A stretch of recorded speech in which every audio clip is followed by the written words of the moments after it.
Alright, ladies and gentlemen, today marks the start of the second half of Honkai Star Rail's version 3.6, and of course the main thing that people have been waiting for when it comes to the second half is our free limited 5-star brand new Heng form, Heng PT as I will be calling him, because PERMANSOR TERRAE is rather long. So yeah, Heng PT, he's finally here, a brand new free sustain unit, which actually is very appreciated, especially for new players, I feel like.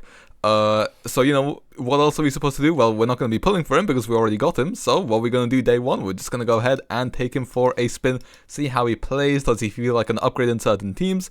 When it comes to the teams we're going to be running, we're actually going to use him on both halves. First of all, we're going to see if he might be a minor upgrade for a dot team alongside Kafka Black Swan. But then the main thing we want to know is how does he feel to play with, with PHAINON, who we will be pairing with Sunday as well as Cerydra. So you know what, we're just going to do a clear like that and something like this or like that, and then just swap those around. So yeah, those are the plans for today. We'll take him for a spin on both halves, see how good his sustain is. Does he feel like he's better offensively? And is he worth pulling? But we get him for free, so we don't even need to answer that question, which is very nice. But yeah, with that being said, let's just hop right into it. All limited units here are E0S0, but full character builds will be at the end. But real quick, before you hop into things, if you want to pull any version 3.6 characters or beyond, then I have the perfect thing for you, and that's a sponsor, lootball.gg. You can use Lootball to top up in your favorite games like Honkai Star Rail or Genshin Impact and save up to 25% on your purchases. Lootball leverages favorable exchange rates and uses Hoyoverse partner ads so you can get the most affordable prices and enjoy all Hoyoverse top up bonuses you will in-game. Transactions on Lootbar are simple, safe and secure, as you only need to enter in your UID and server region in order to get fast delivery. There are also limited new items such as the version 6480 Oneric Shards bundle, as well as the guaranteed new character and rerun character bundles, which let you save up to 33% or the equivalent of $158, as well as the light cones, all on big discount. For example, if I wanted to buy the 3280 Oneric Shards pack and get double with the first time top up bonus, all I have to do is enter in my UID in region, and if I go to top up now, they typically arrive in less than a minute. And creators like Raiden Shotgun, To That Time, and Mordex Tryhard are all also collaborating with Lootbar, so they are trustworthy, and they also have some very good reviews on Trustpilot, and I've used it myself so I can vouch for the reliability. New users can get an extra 10% off, whilst returning users can get 5 and 3% off, so be sure to check out Lootbar in the description. Back to the video. Alright, well then, here we are on the first half with our dot team alongside our brand new Heng. Just go ahead and start off battle with our Kafka as we normally would. And I believe Heng should be using his skill here for free. Yep, so we already start off with some shield, very nice. We could, actually no, we don't need a skill here because it just does it for us at the beginning of the battle. Okay, that damage number there is kind of funny, not gonna lie. Will the ultimate do some more? Let's see. Absolutely not. Okay, that's interesting. Yeah, one thing I will say is that I have basically not read this guy's kit basically whatsoever. I barely know what he does. All I know is he has a summon, he makes someone their bondmate, gives them a bit of an attack buff, and they can get Sunday's full buff. So basically the only reason why we're using him in this team is for easy sustain as well as a slight attack buff, which we can give to our Hysilens. Although, actually, because we start battle with Kafka, I think it's Kafka who has the bondmate buff, so I think she gets the attack buff. So actually we are going to need to move that over to Hysilens later on, but I don't want to do that too soon because I don't want to waste too much SP. So I guess for the time being we can keep it as Hysilens, sorry, as Kafka rather. I don't think it should make too much of a difference for the time being. Although, you know, we'll wait and see, so yeah. But anyway, what I'm kind of more concerned with here is just how much of a universal sustain our brand new Heng is. One thing I will say is that he is definitely aura farming a lot in this outfit. When I first saw it, I wasn't very convinced, but then later on when I saw it a bit in game, a bit more in trailers, then, you know, slow and a bit more in artwork as well, then I definitely became more and more convinced by it. So yeah, now I'm actually quite a big fan of it. We do also get our ultimate here again, which is nice because I think that 0 means that we have run out of refreshes of our shield. But if we take a real quick look at how our shield's holding up, it's actually doing very well right now, which is nice for us. Very nice. Yeah, we literally have max shield on everyone. Is his shielding better than Aventrine? I'm not sure. His offensive capability should be better, or at least his buffing capability should be better. At least that's what I would assume, although I'm not 100% certain. I fully just forgot to proc Kafka's ultimate there, I'm not gonna lie. should have saved us a cycle there, I think, if I did proc it. I don't know. I literally don't know why I didn't. Okay, a bit of a blunder on my part there. Anyway, we're just gonna go ahead and use our skill there so that we can have some more energy on Hysilens when battle begins. I can't believe I just forgot the ult there. That's slightly embarrassing on my part. I'm not gonna lie. Then again, yeah, actually, to be honest, I don't know. Anyway, let's just pretend that never happened. Otherwise, I will be beating myself up. We should be getting another shield refresher, unless that only a damages, maybe. I'm actually not entirely sure how this guy's kit works. Actually, if I'm being completely honest, I know nothing about this guy's kit other than the fact that he shields and does some minor damage as well, and can help with some buffs for our characters as well. But other than that, I am pretty clueless about what his E and what his Q actually matter. Oh, I say Q, technically 4 in this scenario, but yeah, what I will say is that at least sustain wise, you know, even though I don't even know what's going on properly, he is still definitely getting the job done. His ult here should expand our shields a bit. Yes, it does. Nice. I think I actually did a bit more damage that time, although I could be mistaken. Okay, that wasn't horrible damage right there as well, so you know what, we're doing a decent bit. I think he does a bit more damage than Black Swan's ultimate, which isn't really saying much, but I guess we'll take what we can get. Anyway, go ahead and pop our ultimate with our Kafka there as well. Nice 704,000. The summons should be going down now. Another thing, I mean, just look at some of those poses. This guy actually thinks he's Zhongli. It seems like he wishes he was Zhongli, but you know what? Although he won't be Zhongli, you know, he puts in a good effort. It's a good form of Dan Heng. Like I said, I've always really liked Dan Heng. I tell the story quite often, but Dan Heng was one of the, basically the reason why I got into Honkai Star Rail in the first place. When I first saw him during beta on the Hoyo Lab website, it got me interested in Honkai Star Rail. And then when I saw Blade, that's what made me stick around with Honkai Star Rail, because I decided that I absolutely needed him, and that is why you see him plastered everywhere. So, yeah, a little bit of lore there in case you did not know. We did 900 damage there on our basic attack. I'm not sure the last time I saw those kind of damage numbers, but oh well. Even Black Swan's doing 3.5k there. A bit funny to think about. Okay, we do get a shield refresh there, and oh, okay, Japar goes down. So, yeah, 2 cycles there. Maybe we could have done a 1 cycle if I didn't just forget to Kafka ultimate, but yeah, now what we're gonna need to do is we're just gonna go ahead and auto battle the first half again, and then come back with our Dan Heng. Okay, and here we are back with our Dan Heng now on the PHAINON side. Go ahead and use all of our techniques here. PHAINON's gonna get to start the battle with Cerydra and Dan Heng technique under him. How lucky for him. Anyway, we do proc our shield again, although I think what I want to do here is I think I want to use our skill on PHAINON anyway, just to target him. Although he's already the bondmate, I want it for the his stacks so that we can get his ultimate sooner. And honestly, I think I'm just going to go ahead and do the same for Cerydra. We can also go ahead and use our ultimate here so that we can get more, is it military merit? Is that what it's called? Don't entirely remember. Anyway, let's go ahead and use our skill on PHAINON. Then we can go ahead and skill on Sunday as well as ult on Sunday. Go ahead and get all of our buffs online, also get into 10 stacks. And now when we use our skill, thanks to the energy refund, we can go ahead and now proc the ultimate. Oh, 92k there from Dan Heng's Dragon's attack. That's actually not negligible damage. Now the unfortunate thing here is that we are kind of in an AoE scenario, and this is when Dan Heng's damage is not Dan Heng.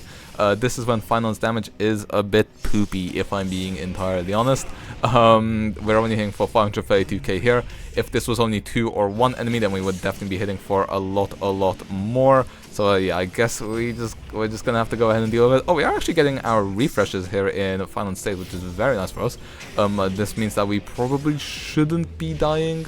Okay, 473k. We are now in a 1 target scenario. Shield refreshes again. Obviously, it doesn't refresh for a lot, but PHAINON does have that passive where every time he gets shielding, he does increase. I believe, I don't think it's his damage multipliers. I think he just gets a damage bonus. But we'll definitely go ahead and take that.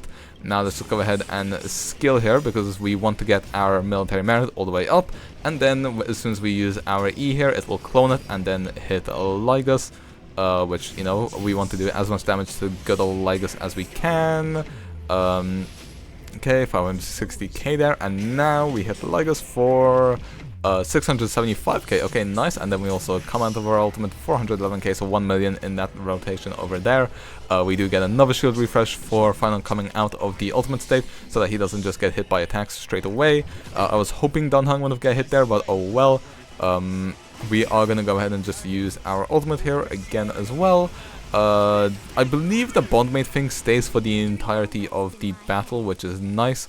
We are going to have to go ahead and basic attack on our Cerydra here, because it's very important to skill on Phainon, so we want to be able to skill. 53k from the dragon, okay, not negligible damage, not quite eco level, but, you know, I feel like they maybe could have went a bit crazier with Dan Heng. I mean, you know, he is competing with Hysilens, who is also a version 3 sustain, although because he's a free unit, I guess they didn't want to go overboard. I'm guessing that was the logic.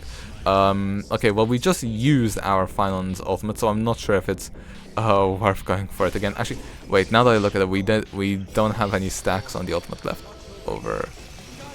Maybe a slight misplay there, although I don't think there's much we can do about that.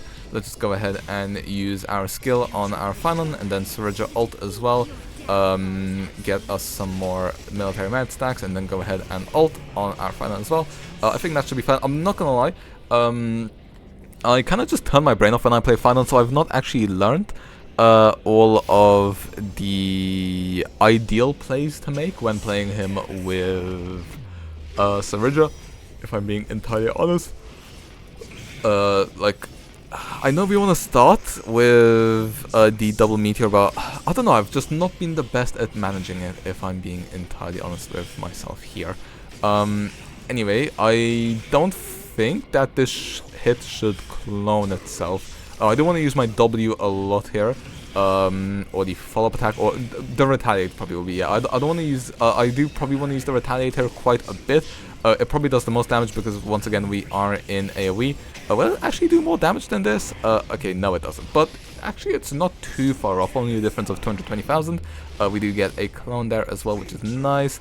He goes ahead and does his big hit, and oh my god, our HP bar gets absolutely annihilated there. Well, we have to just go ahead and Q again. This will heal us up a bit as well. Let's just go ahead and Q as well. The dragon will be going after this. I'm hoping it gives us a little bit of shield.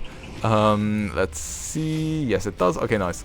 I'm not sure what instances the dragon will kind of shield us again. I'm not entirely sure how that works. We've done a decent bit of Lygus's HP bar so far as well. Okay, we are getting hit quite a bit here. We should heal off that as well. Nice. Okay, we can go ahead and use our big skill here as well. Okay, I think that charges up our ultimate, which means that as soon as we exit this, we technically could ult. 650k there. We are just gonna go ahead and exit our ult as well with that big AoE hit as well.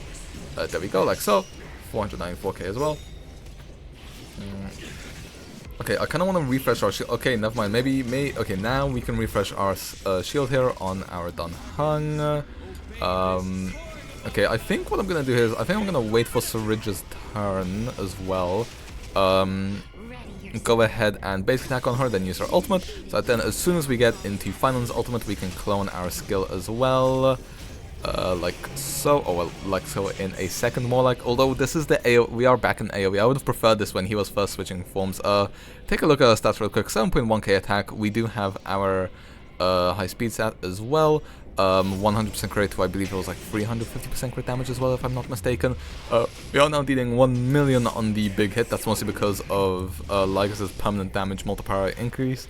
So although the damage number is high, we're actually not doing that much to Lygus himself, just because there's so many enemies on field that it is kind of dissipating his Phainon's bounces from the meteorites, which is unfortunate. I definitely do still feel like, I personally would put Castris as the strongest DPS in the game.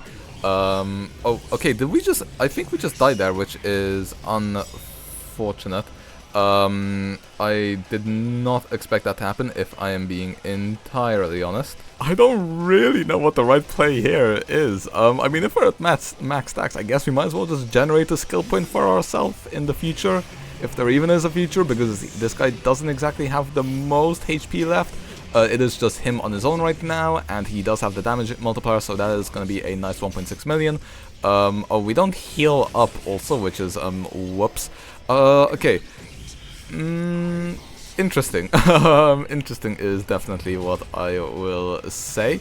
Don't know how to feel about this entirely right now. I'm just going to go ahead and do an extra basic attack there so that we can go ahead and get these, cloning on our skill, 10% HP left on Lygus, and there we go, that is him sorted out. So there we go, this is a 24 cycle, so we did actually clear in 4 cycles. I'm not gonna lie, I expected to clear a bit quicker. Using Blade in his premium team at E0S0, I managed to clear in 5 cycles, so I did expect a bit quicker than 4 cycles on PHAINON, but I guess this is just the reality of an E0S0 PHAINON, that you're not running stainless. Also, I do think that we could have definitely gotten at least a free cycle if I knew how to play this a bit better.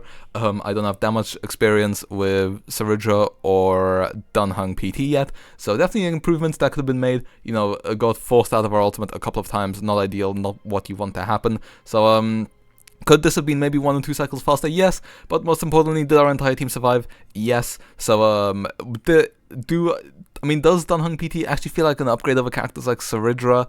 Sorry, not Cerydra, like Hysilens or Aventurine in PHAINON teams? Minimally so, I would say. Probably not much, but you know what? It's a free unit, we won't complain, and maybe there will be some more future synergies, and maybe if I hack out how to run the team a bit better, then maybe we'll feel better. But for the time being, let's just go ahead and hop into the character builds and Atra. Well then, how does he feel? Well, I mean, pretty damn good. He feels just as good as any other limited sustain or newer limited sustain, in my opinion. I definitely do think that Hysilens is still probably the best one out there, but you know, he's probably a top 3 sustainer in the game right now, which is insane for a free unit. So you know what, if you didn't have 2 limited sustains, maybe if you're still relying on a Gallagher, or you just haven't been able to pull one yet, then I think there is no reason to complain. He is very good for PHAINON, good for Dot. Will be good for a Nexa, maybe we'll be able to test that out in the future as well. So yeah, I am very, very happy with how this has gone. Do I feel like he's a major upgrade? Do I feel like he's a game changer? At the moment, not really. Maybe with some future character releases that will change, but you know, for now I just feel like he's pretty decent. You know, he's a free unit, he's worth building. I don't feel like I'm much happier with him than I am with Archer, because you know, Archer just feels like a lot more niche, a lot less free-to-play friendly, whereas Heng just snap in any team which wants a shielder. I would say any team which wants a sustainer, but then something like a Blade team, or a Caster's team, or a Mighty team, you probably wouldn't want to use him. But then anything which doesn't rely on HP manipulation, then I do think that he is a good choice. So yeah, like I said, very happy when it comes to our character build, starting off with the Dot team. We have our Kafka on 3k attack, 163 speed, 80% EH or over 80% EHR. Tutorial light cone traces maxed out, 2p speed so that we can hit that 160, because I don't have a good Eagle piece yet. We are on Nushaka for some extra attack on our Hysilens, E0. When it comes to Hysilens, 135 speed, 3.3k attack, 120% EHR, so we do hit that important requirement. As far as the prey, traces maxed out. Prisoner set, of course, for big dot damage, making sure we hit that 120% EHR, then 134 speed, and then grabbing as much attack as we can. Eidolons also E0. Then when it comes to our Black Swan, nearly 3k attack, 140 speed, 120% EHR, again hitting that speed and EHR requirement, most important. Once again, as the prey, traces fully maxed out. Relics, once again, a dot set, and then also on the Pan Cosmic Panorama set for the little bit of extra EHR. Eidolons E0, and then our Hysilens is on over 200 speed, over 5k HP, and nearly 100% crit damage as well. Light cones, Hurt to Store, chases maxed out. Warrior Goddess set doesn't really make a difference in this team, and then also Giant Tree because it's her best Panorama set, E0. Then when it comes to our Heng PT, he does have over 3k HP, that doesn't really matter. He does have 2.7k attack, it's not very high. This is the light con I'm using on him at the moment. I believe We Are Wildfire has a higher base attack. I'm not sure if the Hurt Store Lightcon has a higher one as well.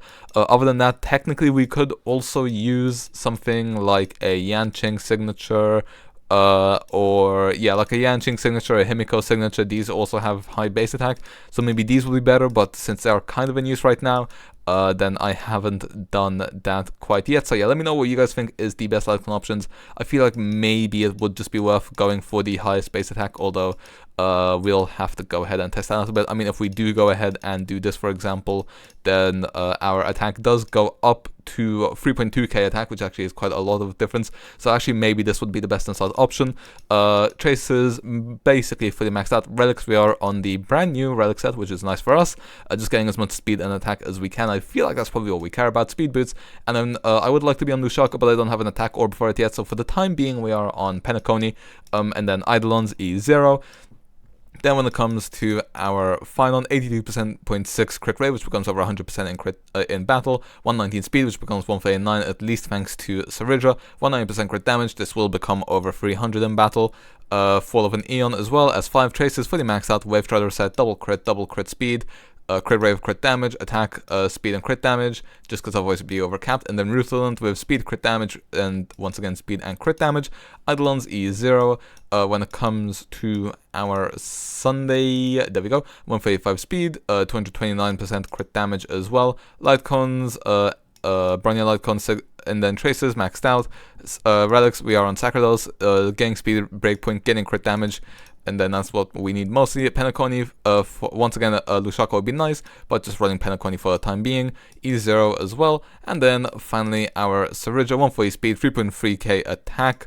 That's probably the most important stuff there. S5 of the event Lightcon. Traces, mostly maxed out, other than the ult and some wind damage traces. Relics, Sacrados as well. Gets us a little bit extra crit damage sometimes. Lushaka, we do have on her, actually, which is nice, unlike some of our other units. And then the Eidolons are E0. So, yeah, that's it for our collectibles. Let me know what you think of PT right now. Also, let me know if there are any gameplay tips and tricks that I should know of. With that being said, hope you guys enjoyed. And I'll see you guys next time. See ya.